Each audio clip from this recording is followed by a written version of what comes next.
কাঁচকলা বাটনা খুবই পুরনো দিনের একটি রেসিপি। কোনোদিন কি খেয়েছেন কাঁচকলা এইভাবে? যদি না খেয়ে থাকেন অবশ্যই একবার বানাবেন। এত টেস্টি যে কাঁচকলা এইভাবেই বানাতে ইচ্ছে করবে বারবার। চলুন তাহলে বেশি দেরি না করে ঝটপট যাই রেসিপিতে। আমি এখানে দুটো কাঁচকলা নিয়েছি, সেগুলো আগে ভালো করে ধুয়ে নেব। আমি কিন্তু সব পরিমাপগুলোই দুটো কাঁচকলার বেশিই বলবো। আপনি যদি কাঁচকলা বেশি বা কম রান্না করেন সেই অনুযায়ী কম বেশি করে নেবেন মশলার পরিমাপগুলো। কাঁচকলা দুটো ধুয়ে খোসা ছাড়িয়ে নিয়েছি, এবার কেটে নেব। এটা কিন্তু ভাজার মতো খুব বেশি পাতলা হবে না, এরকম একটু মোটা থাকবে। এবার একটা বাটিতে 2 চামচ পোস্ত আর 3 চামচ সাদা তিল নিয়ে নেব। আপনি কিন্তু শুধু তিল দিয়েও রান্নাটা করতে পারেন, সেক্ষেত্রে 5 চামচ সাদা তিল নিয়ে নেবেন, তাহলেই হবে। আর এর সাথে 2টো শুকনো লঙ্কা দিয়ে একসাথে একটা পেস্ট বানিয়ে নেব। একটা পেঁয়াজ গ্রেট করে নেব। এ কি লাড্ডু, এখানে কি করছিস? আমিও রান্না শিখবো। কি হচ্ছে আজকে এখানে? আজ বানাচ্ছি কাঁচকলার বাটনা। চুপটি করে বসে থাকে এখানে। কাঁচকলার মধ্যে 1/2 চামচ নুন আর 1/2 চামচ হলুদ গুঁড়ো দিয়ে একসাথে মিশিয়ে নেব। আমি তো কাঁচকলা খাই না। এটা ঠিক খাবি, একবার বানাতে তো দে।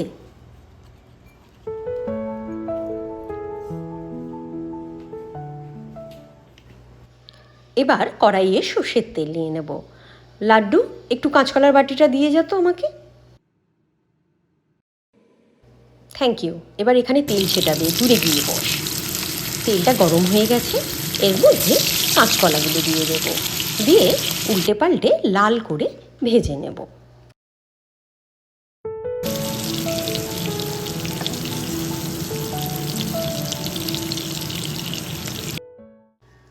কাঁচকলার দুটো পিঠই হালকা লাল করে ভাজা হয়ে গেছে, এবার এটা তুলে নেব।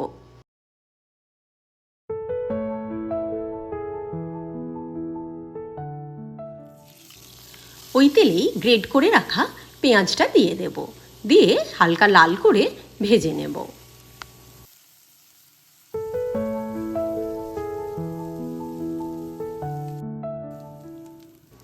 পেঁয়াজের রঙটা বেশ হালকা বাদামি কালারের হয়ে গেছে।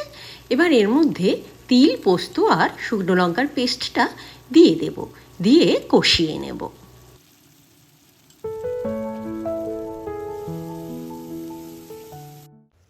তেলটা বেরিয়ে এসছে, এবার এর মধ্যে একে একে মশলাগুলো দিয়ে দেব। শুকনো লঙ্কার গুঁড়ো দিলাম 1 চামচ, নুন 1/2 চামচ, 3টে কাঁচা লঙ্কা ভেঙে এর মধ্যে দিয়ে দেব, দিয়ে ভালো করে কষিয়ে নেব।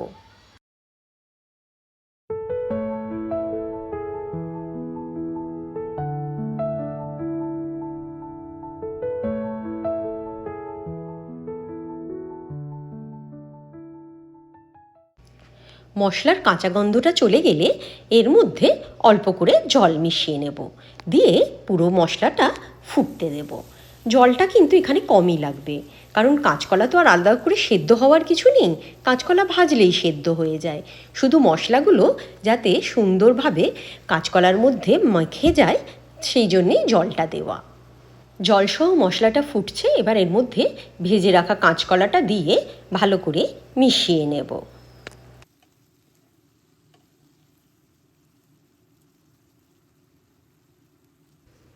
মশলার সাথে ভালো করে কাঁচকলাটা মেশানো হয়ে গেছে, এবার ঢাকনা দিয়ে 2 মিনিট রান্না করলেই তৈরি কাঁচকলা বাটনা।